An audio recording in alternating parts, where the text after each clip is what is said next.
Morning, Ger. Scumbags, all of us. Morning, Eoin. We're all a nation of scumbags. Scumbags, yeah. How angry should we be about this? He was dead right.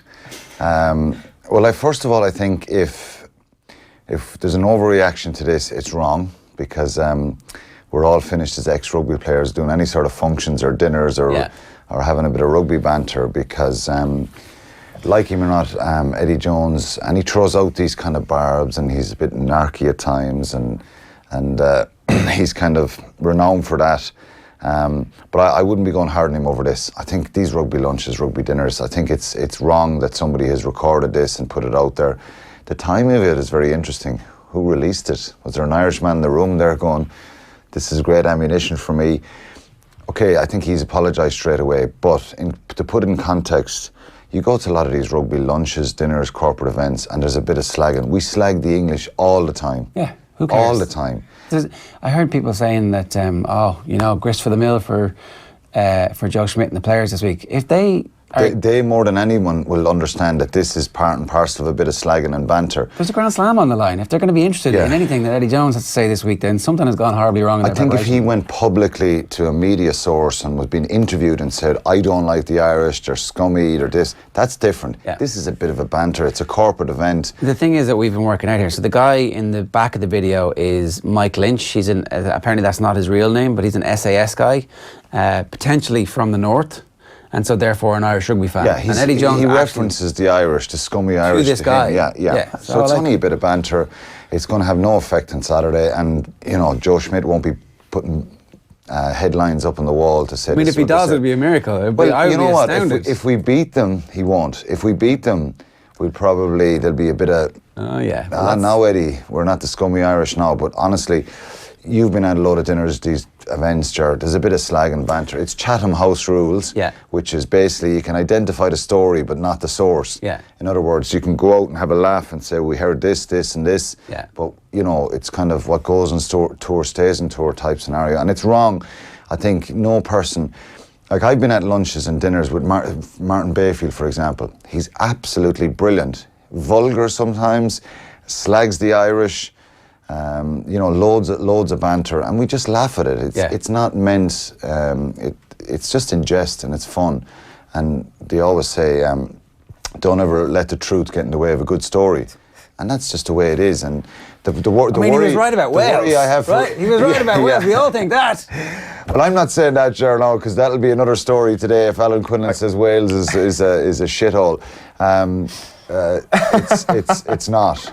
Wales is a lovely place, so I'm watching it. Yeah, it'll be clipped today. But the worry I have for Eddie Jones is he's after dinner speaking and he's corporate speaking. Nobody laughed at his jokes. I know, yeah, we had a laugh I'd be more worried. Nobody laughed. He wasn't very talented. No, not very good. He was very inarticulate for somebody. I'll not be booking him, will you? No, for like 20 grand a pop. No, thanks. I do think I'm with you on it, but I do think in terms of distributing it, like it was Fuso Talks, whatever that is, like their version of TED Talks. So it was always going to be recorded, and like he surely would have known that this was going to get like disseminated. And I'd say he's surprised that it's taken until now for this thing to get out, because it was at an event, a corporate event, which like they have their own YouTube channel. Admittedly, that video has now been taken down, but they all get put up, all these videos. So that's the one thing I've got a little bit of surprise about. But I'm with you on the whole thing about getting offended about this thing. You said it was going to be a distraction, though. Do you stand by that?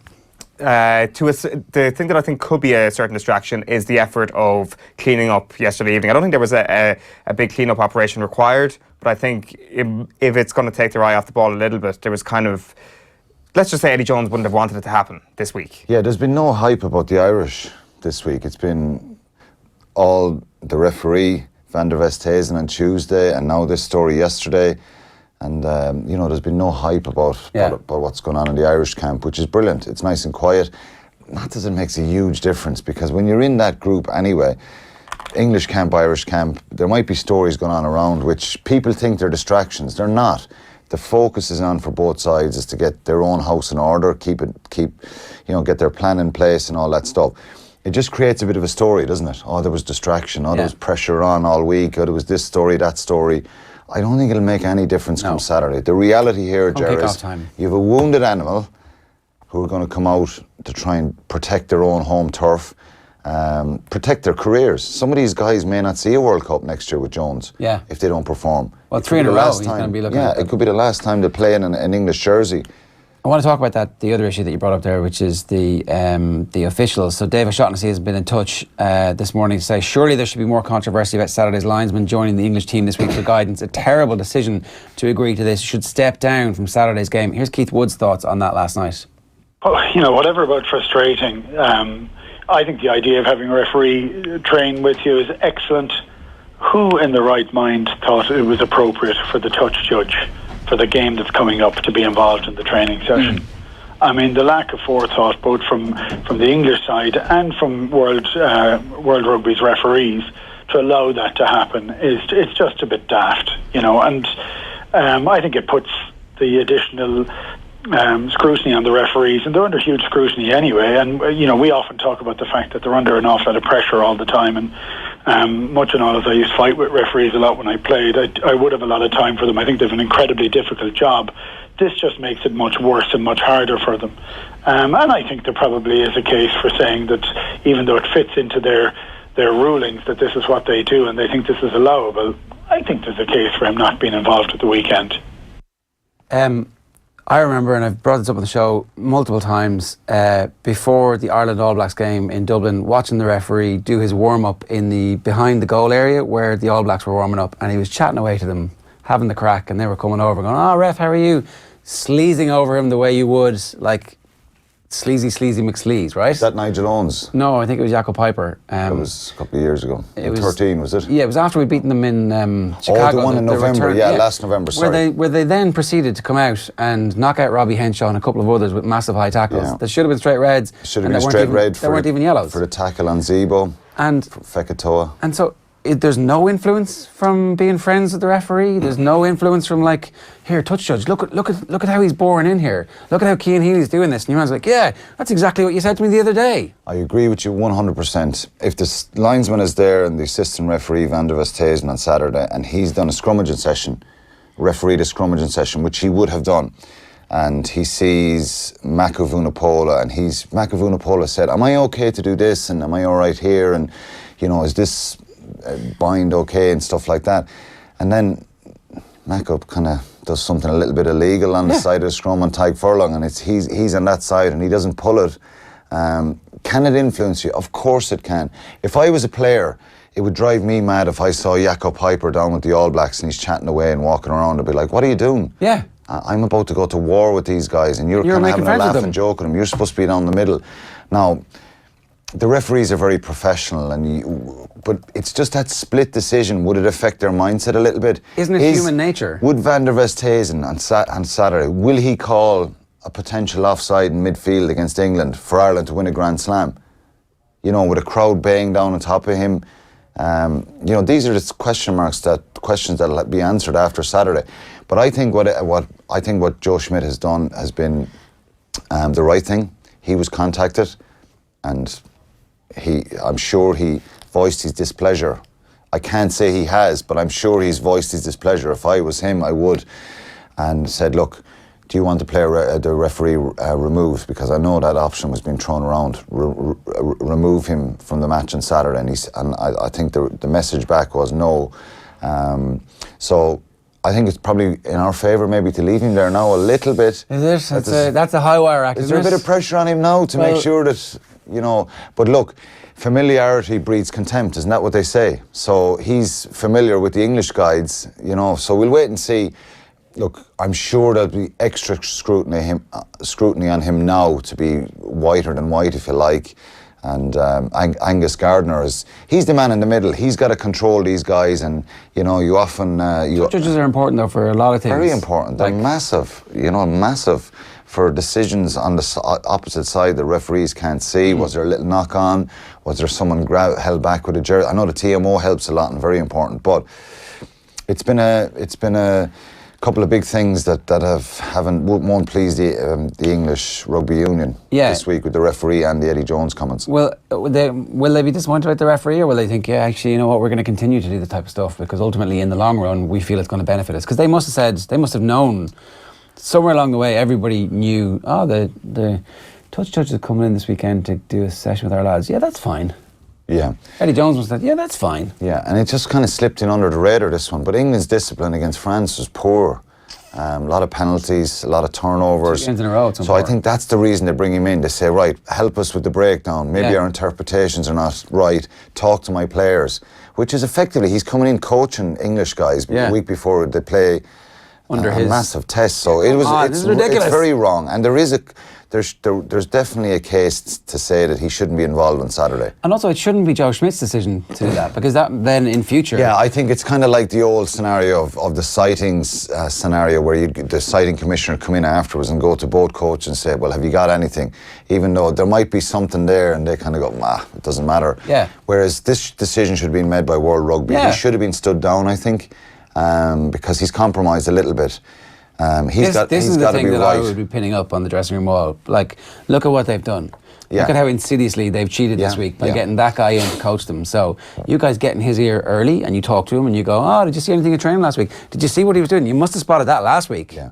We know you're good. Yeah, and there'll be a lot of scrutiny on him because he's effectively in coaching the English what to do on Saturday. Now, I think Angus Gardner is a really good referee, the Australian, and I think he'll make his own decisions. And he is quite clear and precise in what he wants. So I'm sure both coaches will have spoken to him, which is kind of part of the match day process. They may meet him Friday night or they may meet him on Saturday. That option is there for the coaches. So I'm sure Joe Schmidt will meet him and speak to him. Let's talk a little bit about the England team. Hartley and Elliot Daly have been past fit, according to one of the backroom staff yesterday. So we would expect them both to start. Hartley, I think they love Hartley and they love the abrasiveness and they love that he is kind of the spiritual leader for the team, and they've missed that when he hasn't been in the team recently. Definitely Eddie Jones and Dylan Hartley are cut from the same cloth, about the same size. Yeah, he likes him. He's backed him when there's been a lot of calls for him not to play. I think he likes that solidity that he gives him, maybe scrummaging and line out wise, whereas Jamie George is probably he's probably more, I suppose, dynamic around the field. But if you go back to the Lions last year, George was outstanding for the Lions in New Zealand. So yeah, I don't get it. I think it's probably unfortunate for the likes of Jamie George, who's come into the team because of Hartley missing the game in Paris, and then they lose and everyone says, oh, you got to bring him back. So fortunate for Hartley and unfortunate for George. Elliot Daly's a really good player. He's a smashing player. I think he's an outstanding talent, great footballer, good pace. And it was interesting, I was chatting to Will Greenwood the last few days, and he was saying this fella, he rates him unbelievably highly, and he wants to see him in the centre. He wants to see him as a 13 because get the ball in his hands early. He's an intelligent footballer. He's quick. He's strong. The one for me is the back row where I played myself. Their balance has been totally wrong. They've been beaten on the ground. I think in their success of winning 22 or 23 matches, was it? Yeah. Or how many? 22 of 23. 22 of 23, yeah. We stopped that record, of course, on 19, wasn't it? Their success was based around physically imposing themselves as well, beating teams up, being big, strong, usually what you expect from English pack of forwards. I think the game has even moved on another level this year with the way people are attacking the breakdown, and they've struggled. They've struggled to identify a proper 7, someone who's a forager, can get on the ball, create those turnovers. And to be fair, Rob Shaw's come under a fair bit of pressure playing that role in the last few weeks because they haven't got a 7. Well, Rob Shaw's a 6.5, as Eddie Jones said. Yeah, and I think he actually played well in Paris, but the back row has been wrong, and I think they've beaten at the breakdown. So they need to sort that out. They brought in Don Armand, whether he'll start.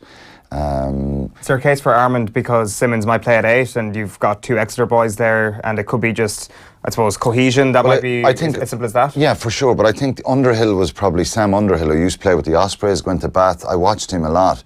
He was kind of the great white hope that would fill this 7 jersey. He's picked up an injury in the last week. He may be back in contention. But Don Armand is a good player, very, very abrasive, and he's still not your traditional 7. So with all the players in England that they have, they can't find a 7, a real traditional 7 who will give them. Because the league doesn't. And of all the pack of forwards, they can actually take a smaller 7 and manage that situation, no problem, because they're so big in the front 5, second row. 10 is the other one, isn't it? George Ford. I think. Just before we go on about 7, it seems like they're suggesting a single personnel change will alter their approach at the breakdown, and that might be the case. But it seems like the great teams, everybody has a responsibility to get in and try and be that jackal person, as opposed to, oh, well, the 7, that's your job and you're going to do that, and the rest of us are going to stand there and go, well, there's no 7 here, I'm not going to do it. But a lot of their turnovers, Ger, are coming off first, second, third phase, which traditionally your back row will be hovering. Obviously, when you get into multi-phase, it can happen anywhere. And is it an attitude thing, though, or will one person actually change I don't think just the 7. I don't think one person. I think the balance in the back row. They haven't. And we hear, what's this balance in the back row? So traditionally, you want someone who's abrasive, aggressive, a good line-out option at 6. Get in your faces, upset the opposition a bit. Carry a bit. Yeah, be decent at the breakdown as well.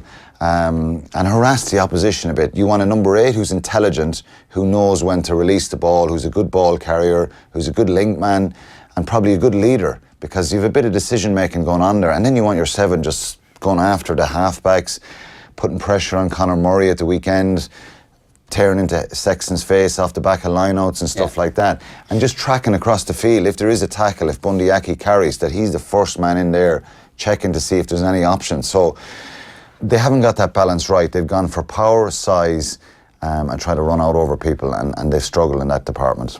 When was the last time you've seen such a disparity in the standard of the breakdown between Ireland and England? Ireland have won the most rucks in the Six Nations so far. England have lost the most rucks so far in the Six Nations. It's been close to a disaster for them in that department. Well, and you know what? Because of their dominance under Eddie Jones, winning 22 or 23 before this tournament, I think they've taken it for granted a little bit that it'll just click back into place. You've got to work on this stuff week after week after week. This is the contact that none of us liked in training, where you got to go out and do some breakdown work. Even if you have a good performance, you look for different ways, different techniques, different vulnerability in the opposition. And I'm not sure if England have really put a focus on that. They've maybe taken it for granted a little bit. And then they've just come unstuck. Scotland were fantastic. Watson, Barkley, Wilson, they just destroyed them in that area. McAleese, the hooker, got a couple of turnovers. And you cannot play rugby on in the modern day game if your ball is slow. Even if it's not been turned over, it's been slowed 2 or 3 seconds. The opposition get a chance to set their defence, and then you got a kick. So it's an attitude thing as well as a technique thing. And I think there'll be massive focus this week. And don't be surprised. It's no rocket scientists will figure this out. They will come out and try and physically dominate Ireland in the collision areas. He talked about not having enough power last week. I was like, come on. Well, that's a joke. When you see the size of the pack with... Courtney Laws at 6 last week. Now, Laws is obviously injured, so that automatically improves the balance of the back row? You cannot play a second row in the back row. It's wrong. It happens in club games and provincial games in Europe and through injury. Some guys can do it. Someone like Tyg Byrne now has that flexibility because he can play in the back row. And Laws is a really good player. But Launchbury, Itoje and Laws are the 3 second rows, and they should rotate them, bring one off the bench, whatever, but not play a 6. Just, it's a bit of an insult to all the other 6s and back rows in England, and they have plenty of them. So I think that's where he's got it wrong. In a way that actually doesn't suit us. If Laws was still playing, it would have been better. Absolutely, and he's an aggressive player. He's hard. Yeah. I played against him when he was obviously a number of years ago. He's very experienced now, and you saw the impact he made in New Zealand as well, being involved in the Lions tour. He's a really good player. Itoje looks tired, fatigued. Is that dangerous? Could he have a storm on Saturday? Of course he could. Yeah. But the English Lions players have played more minutes than our Lions players. There's no doubt about that. Yeah. And will they get a spring in their step for Saturday? I've no doubt in my mind that they'll be chomping at the bit, and there isn't a performance in them. So I think we have to up our level of performance. We won't beat England by containing them. We've got to play, and I think we've got to go after them. What about the line-out? I mean, obviously England targeted the French line-out pretty well. Does Joe Schmidt automatically think, I've got to start Devin Toner? No, he doesn't. I think he's got to start. It'll be in his thought process, and that'll be Simon Easterby's feedback to Joe as well. So we went in last year when a few eyebrows raised into the game in the Aviva when Devin didn't start, and it was Ger and Eoin and Henderson, and I was a little bit concerned. But O'Mahony's a world-class line-out operator. He's very, very, not just with his ability to go on the air, his intelligence and reading the line-out. So he would call it? No, I think Henderson will call it if he comes in. But I think just having the option of going to a man, he's a real go-to man. Yeah. And even if you're trying to, that area is hard to defend. James Ryan is no slouch in the line-out either. No, but the line-out hasn't been as steady as you would expect a Joe Schmidt set piece to be over the course of the campaign so far. I think before the Scottish game, I think we had lost maybe 2 out of 27 or 8. The couple last week, there was 2 last week that we lost. They were crucial scores. One we kicked to a corner. And to be honest, Ger, in a game like this on Saturday, one line-out can change the whole course of the game. It's just Scotland. There's been a weird analysis of the Scotland game. It's like, we're going for Grand Slam. Scotland should have run in 4 tries against us. Crappy handling and throwing the ball over heads. Well, I would say 2. The possibility of 4. But I'd say 2 definitely, yeah. And then the possibility. Different complexion on that score if they're ahead at half-time as opposed to us. Yeah, for sure. So we kind of forgot about that. It's still a little bit of concern. England won't be that fair to the first one, I think, and this is the dangerous part of clearing your lines. When you mistouch or not put it in the stand, they can take a quick one, 2 passes, Hugh Jones, then he shows a bit of brilliance, and we have to applaud that. Do you know what I mean? Yeah. You got to applaud that and say, well done. We haven't been cut open where they ran through us. Should have been a try. There was another one where I think Dan Levy just got a little bit narrow. The ball gets outside him. There's a gap on the outside channel, and I think it was Peter Horne this time who just butchered a chance. He should have given a short pass. He went for the wide pass straight into touch. So there was a couple of options there that would concern me. But I think their defence, it improved from Wales, particularly in the wider channels, with the connectivity. Yeah. It has to get better again because England will be. It's hard when it's Ringrose first came back and everybody's just adapting to exactly how he defends. But I don't know. It's hard to call. I think England are slight favourites for this game.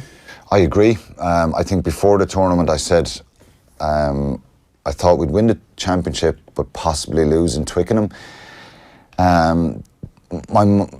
Not a lot has changed in my head. Yeah.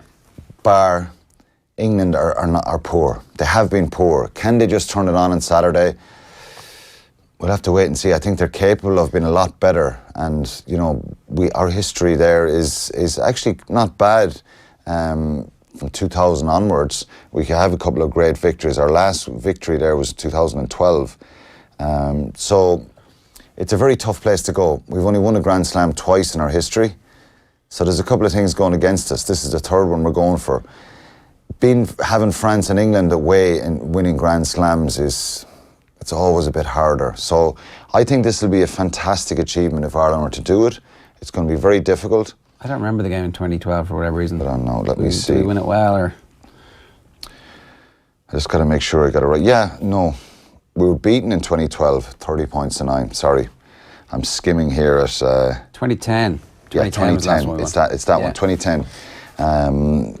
20 points to 16.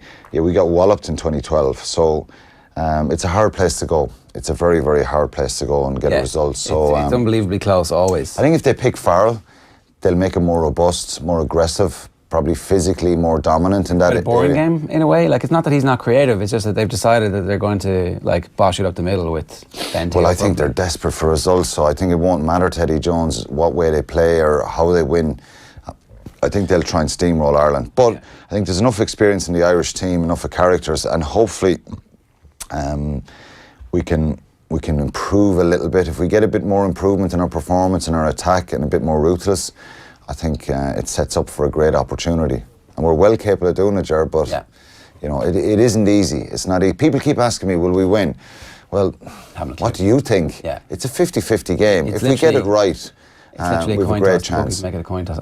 You could see it being a 9-9 or a 15-9 draw or a blowout for one team as well. No, I don't think we're going to get blown out. But if we get a good start in the game, I think that's where a little bit of panic may set in for them. Oh, please God, let that happen. If they get a good start and get a wave towards us, will they get confidence and will the crowd get behind them and stuff? That'll definitely happen. The pressure, there's more pressure on them because I think there's careers on the line here. There's a lot of these first time Eddie Jones has come under this kind of scrutiny.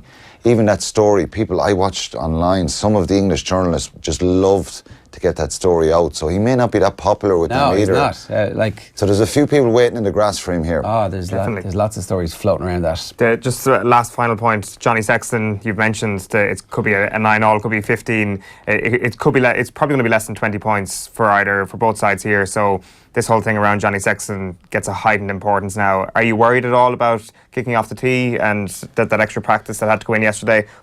Or was it extra practice actually? Is probably the question here. It seems like normal practice. Yeah, it's normal practice for a 10. I think the couple he missed against Wales was probably down to just a little lapse of concentration, or just he actually struck the ball quite well, but just the direction was off a little bit. I don't have any concerns for him. I think he's massive character, and if he gets the opportunities, I'd back him to kick them. I think this side has an ability, even if their back is against the wall, to find a score, whether it be from a penalty or a try. So I'm confident that he can do that on Saturday. And I think Sexton, look, his presence is phenomenal. He's playing well, just that back injury has prevented him from doing his normal kicking practice. So hopefully this week is fine and he gets 100 out of 100. That'd be good. Hopefully they stay in the field, Murray, Sexton, because I think if Murray, Sexton play well, we're going to win. We're in a brilliant position. We're going to win. If they get their games to 90-95%, which they're capable of, and we've seen that in the history of the big results we've got. When those two guys are going well, the whole team just follow. Alan, good stuff. Enjoy the game. And congratulations, you're back. You're in a full Six Nations campaign. You haven't missed a game. Haven't missed a game, no. Touch wood. Yeah. Right, we'll obviously have more from Alan next week, and tonight on the radio we've got a full special for you from the National Concert Hall last night. The OTB Roadshow in association with Heineken Rugby Club was there. Martin Johnson joined Joe Malloy and Brian O'Driscoll, and yes, they did indeed talk about the red carpet. 3 was very, very comfortable. It was very, the atmosphere was unbelievable, wasn't it? Unbelievable. So we get to the stadium and we go out and we warmed up at that side. And then you won the toss. We went to toss the coin, and I was unbelievably tense.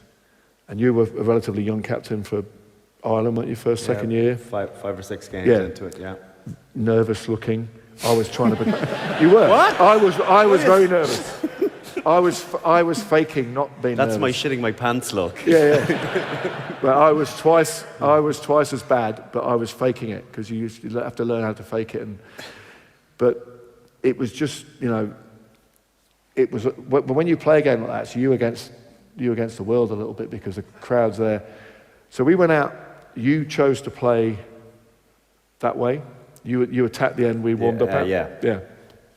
So I just naturally went out to the right-hand side, because we'd warmed up that side. So we lined up, and the thing that set it off was the guy who asked me to move was not the referee. If the referee had said to me, "You're that side," we'd have just moved, because it wouldn't have been a big deal. It wasn't a big deal, the actual moving.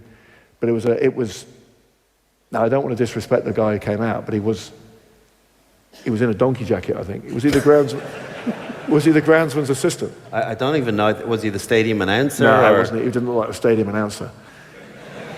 And at that point, when you're a couple of minutes away, I mean, sometimes, I don't know if it was when we tossed up, about 15 minutes before the game, an Irish official came up with a shirt for me to sign. And I said, mate, go away, I'll do it after. You've got no idea what you're going through 15 minutes before kickoff in one of the biggest games of your life. So you're getting revved up to play. At that point, I'm going to listen to my team, my people, and the referee. That's it, full stop, in the world. So when this guy comes out and says, "Oh, move the fellas down there," I said, "No, we're not going anywhere, let's get on with the game." And the crowd went absolutely crazy. Because they were ready, they were very hyped up. They were absolutely bananas.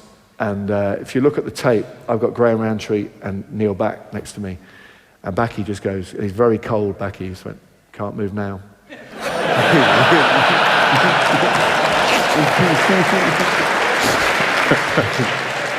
And I was looking, it's quite cringeworthy watching that, but I was looking at Graham Rowntree. He's got this silly smirk on his face, because he knows you're in that mood, and I'm stomping up and down.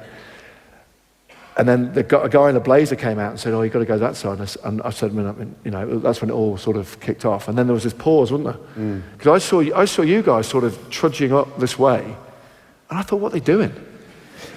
I had my own dilemma. I'll Yeah. tell it in a second when you finish. Because you were looking a bit hesitant walking, and I thought you were going to the far end, to the terrace, to rev up the crowd. Honestly, I didn't know. There was a pause then. It seemed like a pause, and I remember thinking, what happens now? Do they call the police? Do they move? I don't know. And I was genuinely just... Because you don't. Because you in got the yourself footage, in a position then, haven't you? Well, I mean, as Bax said, you can't move now, but you don't look in. Like it looks like there's no doubt. It looks like there's no fear. It's like I'm not moving. It's really interesting to hear that behind the scenes you were thinking that. That's the sort of, when you're about to play, that's the mood you're in anyway. Yeah, great stuff from Martin Johnson last night. You can hear the whole thing on Off the Ball on the radio this evening.